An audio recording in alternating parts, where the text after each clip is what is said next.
Back into the channel, and today I want to bring you guys an update on the Pittsburgh Pirates franchise on MLB The Show 19 in franchise mode here, and a lot of things that are happening surrounding the team. Now, I do want to say that I think my record's a little bit too good. Obviously, we're 106-32 going into the month of September here towards the end of the season, so we're on pace to match, if not break, the season win record. So maybe it's a little bit high. I might need to move up to Hall of Fame difficulty. But we'll see next season and how the playoffs and everything go. But we did make a lot of moves to improve this team. I made a bunch of moves at the trade deadline to free up some amount of salary cap space, to try and free up some players that I wasn't going to renew their contracts for next year and stuff like that. We've had some injuries and whatnot, so I'm going to cover all of that in today's video. And then next video will be some gameplay before the season lets out. And after that, we'll be going into the playoffs, and I think that'll be a lot of fun. So let's go ahead and just jump right into it. We're going to go screen by screen and try and show you guys what all is happening with the team. Obviously, we're in September, so the first thing that you're going to see here is that we have September call-ups, and we did call up a lot of AAA players. Our AAA team, unfortunately, did not make it into the playoffs. As you can see, we got nothing going for them here. They ended up finishing 70-70, which is, I mean, not that bad of a record. It's a respectable 500. Would have expected a little bit better with some of the guys that we have on that team, but I'm not upset that they didn't make the playoffs because that allows us to bring them up to the Major League team right away and start utilizing them, which I have done, and I'll show you guys that in a couple minutes here. In terms of the AA team, the AA team did make the playoffs, and they're actually going in a series right now. It's going to be a 5-game series against Richmond in the playoffs there for obviously AA, and they're 74-66. So they were actually really, really close to winning out that division there. So that's something I like to see. We do have a lot of potential then, obviously, coming up through the AA system down there in the minor leagues. So that's something that I wanted to show you guys, and then we'll go ahead and talk about, when we look at the roster, who all we've called up to the Major League roster. We're kind of handicapped by some of the players that, based on trades and signings and whatnot, were already on the 40-man roster, and I didn't want to send them through waivers by taking them off the 40-man roster. So with all that being said, we're going to go ahead and get into the roster and just show you guys position by position exactly what's going on. So we're going to go start out in the outfield by showing you our right fielders. We did finally, Seiji Uebayashi came back from injury.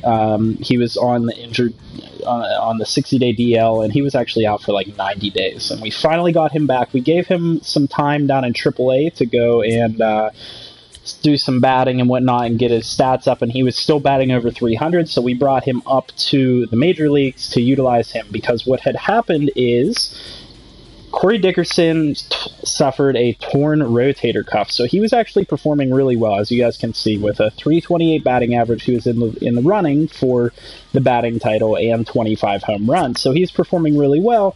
But as you can see, torn rotator cuff, he's out for 6+ months. That's a big hit for us because he's going to be out until next season, essentially. He's not going to be able to come back for playoffs because we're so close to playoffs and everything like that. So he's out. And the unfortunate thing about that is we gave him a contract extension. He was performing so well that we extended him through 2021. We gave him 2 years, $10 million per year. And as you can see, that's the payout down there. So he will be back, but it's unfortunate that he got hurt right after we signed him back. Now, with that injury being said, we went out and made an emergency signing in Ben Revere, and the reason that I made this signing specifically is because he's a good defensive player, and I like the speed. So the speed is unlike what we had in Lonnie Chisenhall and Melky Cabrera. They are kind of limited. I can't really justify playing them in center field because of the fact that they are as slow as they are. And we actually got rid of Melky, but bringing in a guy like Ben Revere, which is a guy that I wanted to bring in from the beginning of the season, but I wasn't going to because of his specific position. He's a guy that fits in nicely with what I'm trying to do here now, and he slots in, he rotates throughout the outfield, being that he's got that speed and he can play any position out there, and he's got a nice bat to come off the bench as well. So with that being said, we'll go back over to right field. Seiji Uebayashi played really well when he first came up, but he's now batting .248, which is really not that bad. He has 7 home runs, having been up for less than a month, which is really good for him. So he's turned into a good power hitter. and he's just all around a good player, and I like the prospect of him being up. I think the long-term projections for him, for me, is that he's not necessarily going to be a starter, because I plan for Travis Swaggerty to start at one of these positions. I think the long-term idea for Ubiashi here is that he's going to be the role player, the utility player. He's going to move around a lot. He can play a lot of different positions. So I think that he's going to be a really good player to have and keep around for a while, and that's going to kind of satisfy the Lonnie Chisenhall role that Lonnie Chisenhall has right now, where he just kind of goes around and plays a lot of different positions and is pretty successful at it. So that's where we're at in terms of our right field. We also brought up Nicky Delmonico. Now, the interesting thing about Nicky Delmonico is he came over in a trade from, obviously, the White Sox. Now, this wasn't a trade that I was looking to get, but they offered me Nicky Delmonico, who is only 26 years old with B potential, for a couple of lower-end C potential prospects that were like, 50s and 60s. So I wasn't going to pass it up. I think they obviously just wanted to kind of move on from him. I don't think he was batting very well when he was over there, as you guys can see when he was with the White Sox. He was only batting .219 and stuff like that. So I was like, yeah, I mean, I'll bring in a guy with B potential and just put him down there in the farm system. Maybe he can grow into a role player for us or something like that. Or if not, he'll be a very good AAA player until the time comes that we need to call his name. And so right now he is up in the MLB because, he's got a good bat. I don't see any reason to keep him down, being that the AAA team's not playing right now. And then Pablo Reyes is a guy that is a really good defensive substitution that was already on our 40-man roster, and I went ahead and brought him up as well because I thought, why not have a really good defensive sub, if need be. Can't hurt to have a guy like this that you can sub in that has like 75 arm strength, 75 reaction, a guy that can even hit a little bit with 53 and 57 contact. So that's how things play out at the right field position. Everybody else is obviously down here in AA. In terms of the center field position, I hadn't been ready all year long to bring up Swaggerty. Swaggerty didn't progress as much as I would have liked him to. I think that it's actually his potential went down a little bit because he didn't perform very well. As you can see, he has a negative red arrow on that A potential, so I think his potential went down just a little bit.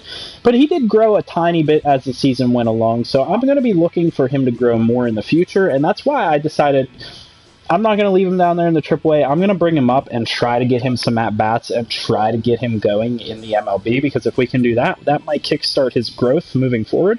Starling Marte is outliving his potential right now, batting exactly 300 with 21 home runs, so really good production out of him. Just an all-around, star player for us, and I do plan to keep him around for a long time. He is under contract for 2 more years at a reasonable price, in my opinion, for what his production is. Long-term, I want Travis Swaggerty to play center field. I would really like Starling Marte to move back to left field, and I would like Corey Dickerson to play right field, just because that's what their speed dictates. Corey Dickerson's the slowest of the 3 at 66 speed.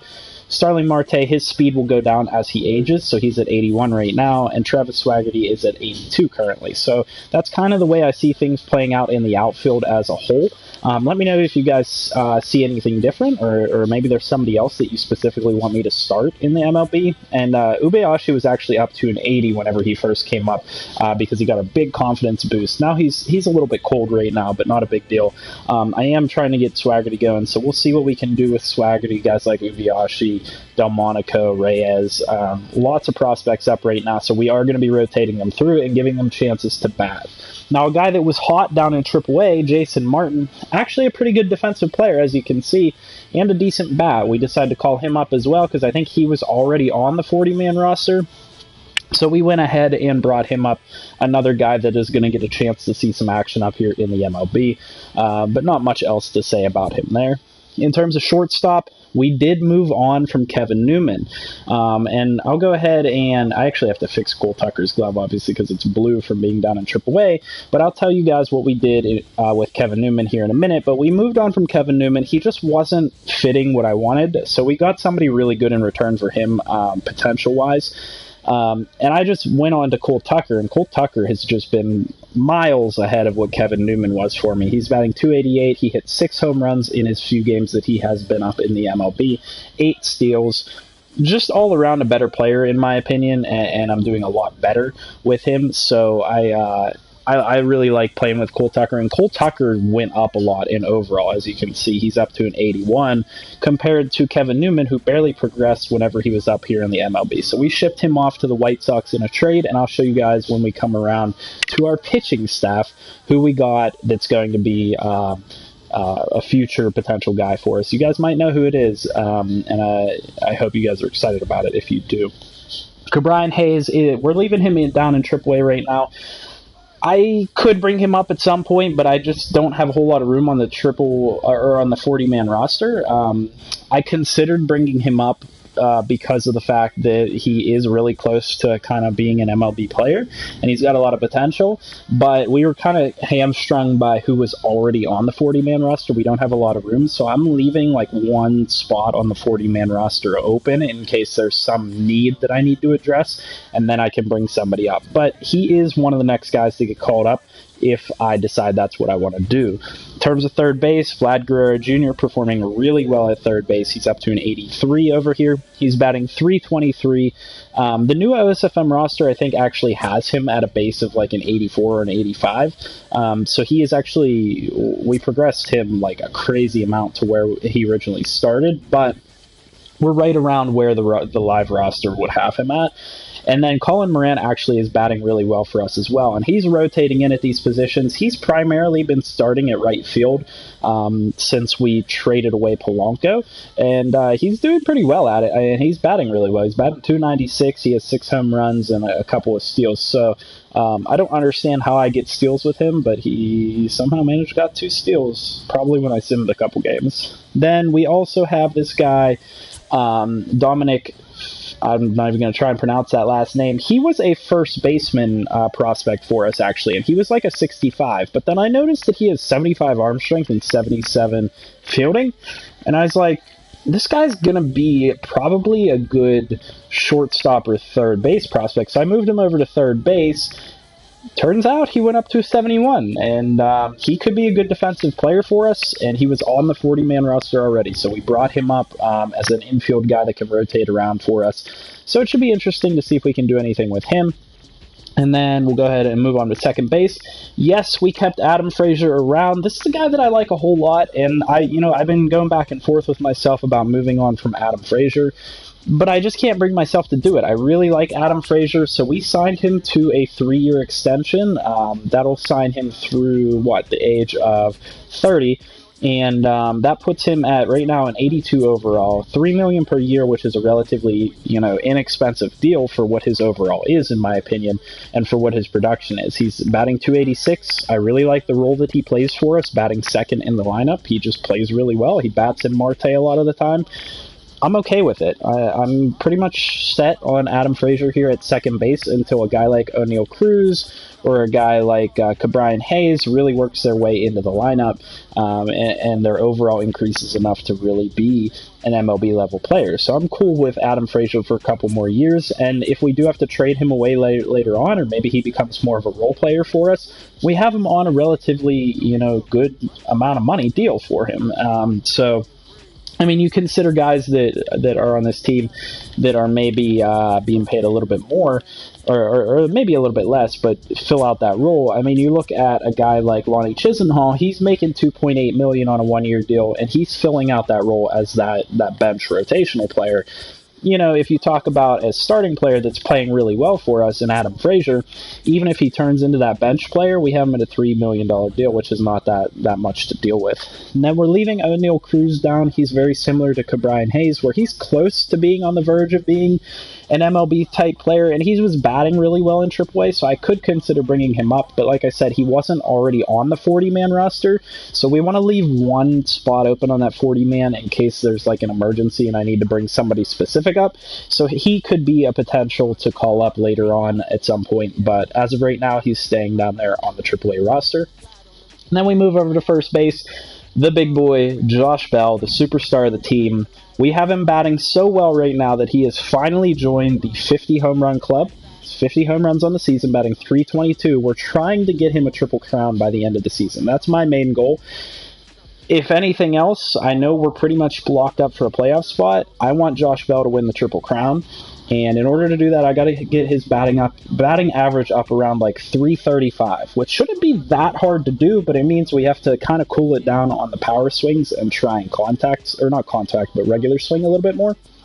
But as you can see, he's up to a 91 overall with A potential. He's just going to continue to go up, and we signed him to a long deal. I was not risking him getting away from us, so I just signed him to what I thought would be advantageous to us for what his production is, 7.3 mil per year for 5 more years. So we have him locked up through 2024, and we have him locked up through the age of about 31, which is where he might start to cool off, in my opinion, and that's kind of where we might want to renegotiate a contract with him. So I think we did a good job of signing him to a deal that's advantageous to the team. He took a team-friendly contract, and that's a pretty good price for a guy that's that good. So I think we did a good job with signing Josh Bell. Now, we do have Pedro Alvarez up right now, but he has been struggling a little bit as of late. He's been struggling to really hit the ball. We have a couple home runs with him here and there, so not bad bench player, but he's actually kind of leaving the door open for a lot of these other guys that I've been showing you guys that I have up, like Ubiashi, Delmonico, Pablo Reyes, and guys like Ben Revere, Jason Martin, Travis Swaggerty. He's kind of left the door open for those guys because his batting average is down and he's cooling off quite as much as he is, so he's left the door open for those guys. So that's something to keep of note. But I do like the fact that we have this power bat on the bench to go to if we decide we need him. And then if you go ahead and look at Jose Ozuna I considered bringing up, but he's another one that he's kind of sitting behind Cabrian Hayes and O'Neal Cruz. So if anybody gets caught up, it's probably not going to be Jose Ozuna right now, even though I do kind of like Jose Ozuna.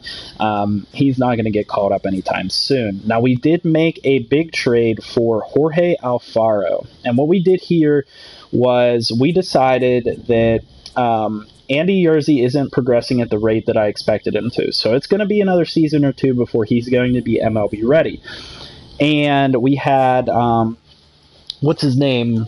I have to go over to the Marlins to see what his name was at catcher. Steve Barron at catcher, that we decided just isn't good enough batting-wise for us to really constitute being up. I prefer I want my catchers to be a little bit offensive.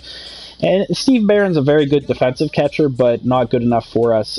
We traded away Steve Barron and I forget who else, somebody else with really good potential in order to go ahead and pick up Jorge Alfaro. And what you'll see with this is that Elias Diaz is batting really well and has been really good for us this year, and he's progressed really well. So he's still the main catcher, but what you can see is that his contact versus left is far better than his contact versus right. So he's going to play against lefties, and Jorge Alfaro is going to play against righties. And I really like this setup because Jorge Alfaro is really good against righties, and both of these guys can be really good defensive catchers if they progress well enough.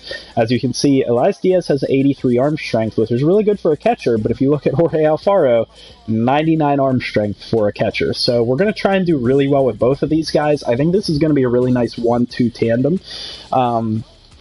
This is kind of not really what my plan was with this position. I was hoping Yerzy would develop a lot faster and develop into kind of a star player, but as you can see, he wasn't doing that well down at AAA, only batting .211, a couple of home runs, but just not batting as well as I wanted to and not progressing quite as well as I wanted to. So his timetable, it's going to be a while before he's up and is going to be that player that we want. So right now we're going with a duo here that I really like, and I'm really a fan of these two.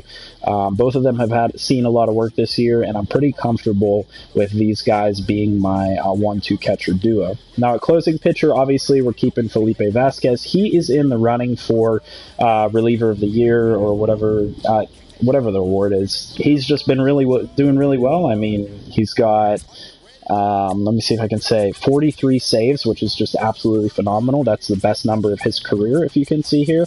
43 saves, doing really well. 98 overall with A potential. No changes here in terms of these prospects either. Now, in terms of our relief pitchers, we did make a couple changes, and actually, Keone Kela got a potential upgrade because of how well he's been doing. As you can see, he's got that green arrow where his potential went up. just absolutely doing phenomenal as a pitcher. So I'm really happy that he's doing well. And then his contract, we signed him to we extended him 1 more year to a $3 million deal because that'll put him at the age of 26, and then we'll kind of just renegotiate at that point to see what he's worth. But he'll probably end up getting a lot of money based on the fact that his overall went up. So I might regret only signing him to a 1-year deal. That is one thing that is of note there. Richard Rodriguez, we decided not to extend his contract because it says his contract is renewable and he has a couple years of arbitration. So I don't see any reason not to bring back an 87 at a $575,000 salary. I'm just going to renew his contract for the full 100% if that's what it allows me to do. And that'll be a nice second guy, setup guy in the bullpen. We went out and we got Archie Bradley off the Diamondbacks. This one was really important for us because what you'll see is that Archie Bradley's stats were horrible with the Diamondbacks. Archie Bradley was playing the closer role. He had about a 6.5 ERA whenever he came over to us. And if I can find the stat, he had like 7 or 8 blown saves. I might have just gone past it. I don't really know. Yeah, blown saves. 7 blown saves whenever he was over there with the Diamondbacks. So he was just the guy that wasn't performing very well. He was down to like a 75 overall for them. And as soon as we traded him, he jumped up to an 83. And we've obviously gotten his ERA down to a 5.55. So we've been slowly working his way back up to, kind of a really good pitcher status. And I'm really happy with this pickup. I really like him.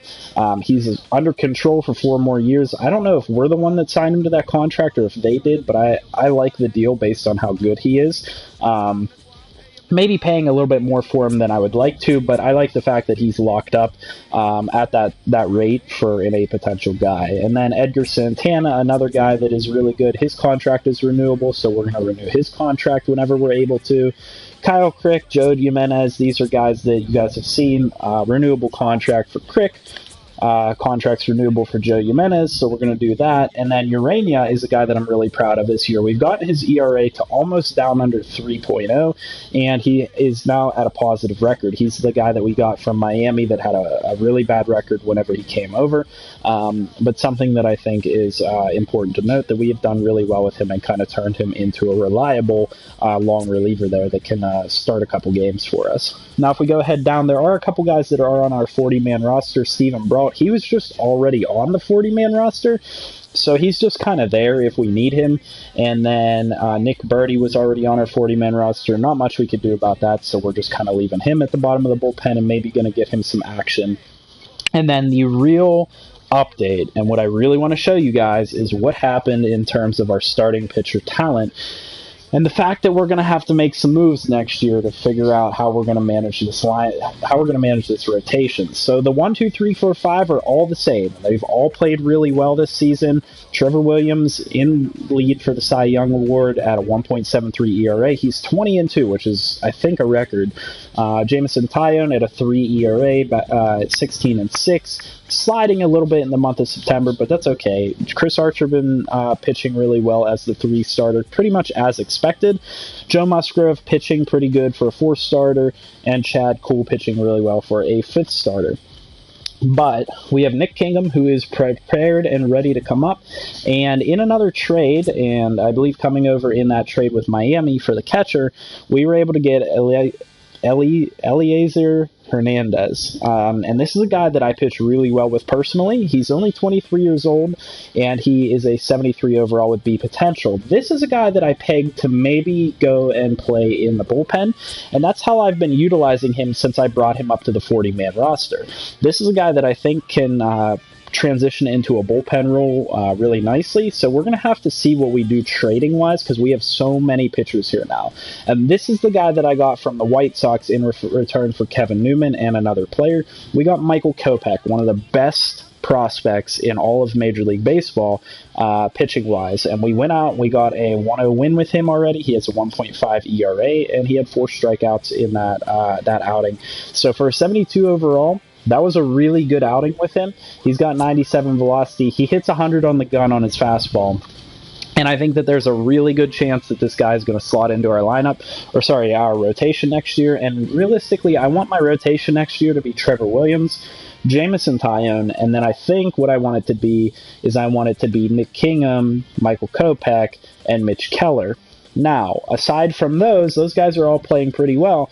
We were also able to get Braden Shipley over from the Diamondbacks whenever we made that trade for Archie Bradley. And the reason being is that he as well wasn't playing well for that team. He was down to almost like a 59 overall, and I saw that he had A potential, and his stats were really bad whenever he was over there playing for them. So I was like, okay, we're going to load up prospects on our side and try and get this guy, because though he's only a 71, and he's 27 years old, if I can get him accelerated up to MLB type pitching status, I think he could be a really good bullpen arm, maybe even a good starting pitcher. This is a guy that I think we're probably going to flip into something later on, into a trade. I don't know that he's going to find a starting role with us, but who knows? We have a lot of prospects here now, pitching wise, that I think can help us quite a bit. And as we move forward, I'm going to be getting all of these guys action in the rotation. We brought up Nick Kingham to the 40-man roster. We brought up Hernandez. We brought up Kopech. We did not bring up Shipley because he was cold. We brought up Keller. And that's the extent of the 40-man roster right now. Obviously, we had Bartolo Colon, who was just kind of a pipe dream. I thought maybe he might fill out that long reliever role if Urania didn't work out, but we didn't need him at any point, so we just stuck him down there in Double-A, and he had a .93 ERA and went 11-0. So that one's just funny. I just figured I'd show you guys that one's kind of interesting there. But he won't be around next year. I imagine he retires. That one was just kind of funny. It was kind of a pipe dream to have him maybe take this role as a long reliever. But that's how the roster stands, guys. Let me know what you think about those trades. I'm going to go ahead and go into the transaction here, the transaction history, and show you guys what exactly happened with us. Who exactly we had to give up to get who. So if you guys go down here, you can see for the Pirates, we acquired Jorge Alfaro and Eliezer Hernandez. We gave up Kevin Kramer, who was the second baseman prospect. It was like a 75 for us with B potential. And the reason we gave him up was his contract was not renewable and he was not arbitration eligible. And for a guy that I hadn't even brought up to the MLB one time yet this year at a 75, I just felt like he wasn't going to return to the team, so we might as well have traded him while we could and got something back for him. And we gave them as well Steve Barron in return, the pretty good catcher. And we traded away Michael Feliz. I was just looking for a way to dump Michael Feliz. He was performing really well for us this year, but aside from the fact that he was performing really well for us, I had to note that we just didn't have room for him in the bullpen. After we got Archie Bradley and we have some of these other guys that we want to give time to, we didn't have the room for him, and unfortunately he was just the odd man out. So we traded him over to the Marlins. They got a really good bullpen pitcher there. They got a really good second baseman that they can play, and then they got a pretty good catcher in return for Alfaro, and then a down-the-line pitching prospect that had B potential. So that one's pretty important. And then I'm going to see if we can... It's not going to show us what the other ones were, but it was essentially Kevin Newman and another prospect over to the White Sox for Michael Kopech, so that one's pretty important. And then we'll go ahead and show you guys just how everything is slotting up in terms of the rotation and how everybody's batting. Obviously, Marte producing really well. Ubeashi, we said, has cooled down a little bit, but played really well when we first called him up. Adam Frazier, really nice role player where I want him to be. Josh Bell, MVP candidate right now. Vlad Guerrero Jr., Rookie of the Year candidate. Cole Tucker playing really well. Hopefully we can get his numbers up a little bit, but I mean, I can't complain about 288. And then Ben Revere kind of slots in at left field. Just serviceable. A guy that I think, kind of fills out Corey Dickerson's role admirably, but obviously doesn't have the same arm and doesn't have the same power. So he will be rotating in throughout. Colin Moran doing really well. Jorge Alfaro, we're going to be getting him more time and trying to get his batting average up. And then the bench is obviously just a bunch of guys because of everybody that's been called up onto the 40-man roster. And this is just a mixture. No one player is doing really well other than Elias Diaz. Lonnie Chisenhall been really nice, so I thought about bringing him back, but I couldn't afford to offer him a contract without knowing if he would decrease in overall or anything. Though I like him, I just don't picture him being that guy for us moving forward. I think that guy is going to more than likely be Ubeashi.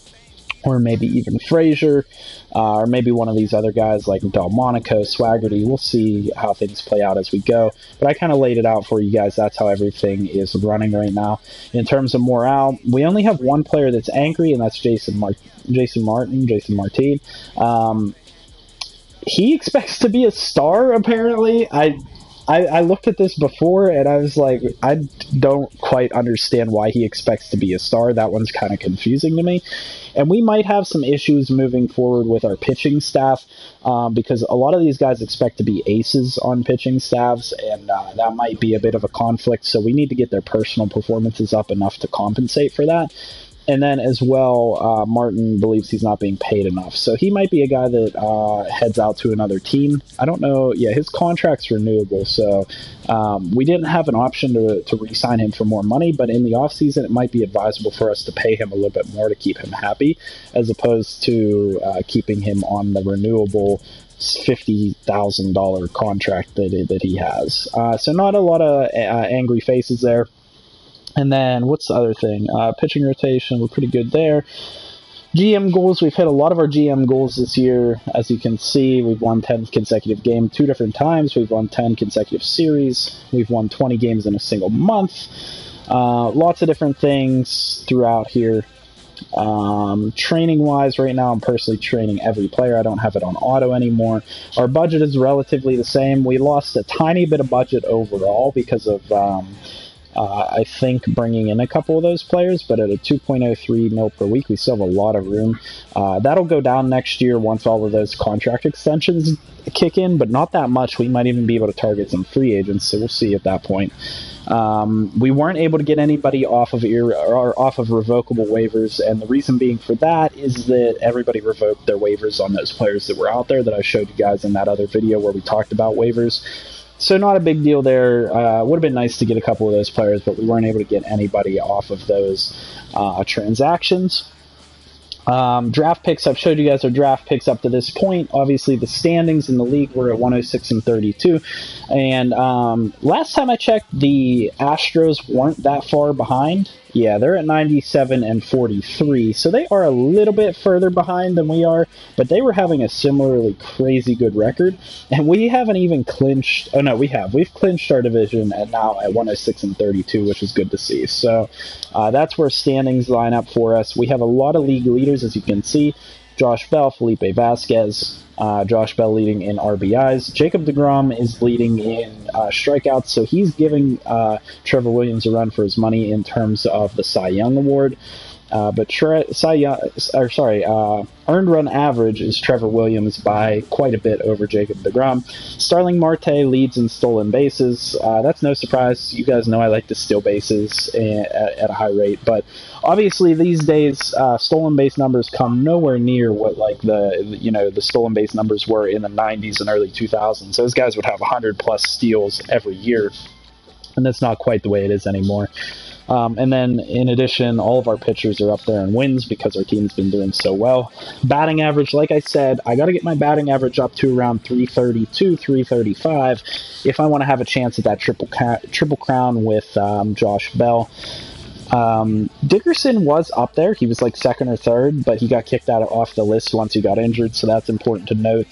And then that's how everything shakes out for league leaders. And then I'll show you guys awards, how they shake out right now. But as you guys can see, Corey Dickerson, torn rotator cuff, he's out for 6+ months. Bayron Lora, he's a AA player or a AAA player. Doesn't really matter for us too much. He's out for 5 more days. Terrence Gore does matter a little bit because I did want him to be up in the MLB. He's just a guy that has a ton of speed, and I could utilize that, whether that be defensively or offensively, as a base runner, pinch base runner, or pinch hitter.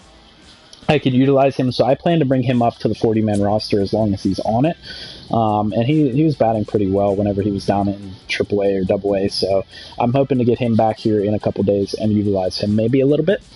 That's where our injuries shake out, and then that's pretty much all I need to show you other than awards. In terms of awards, The MVP is right now between Josh Bell and Trevor Williams. I expect Trevor Williams to kind of continue that pace, and I'm going to personally see to it that Josh Bell tries to win a Triple Crown.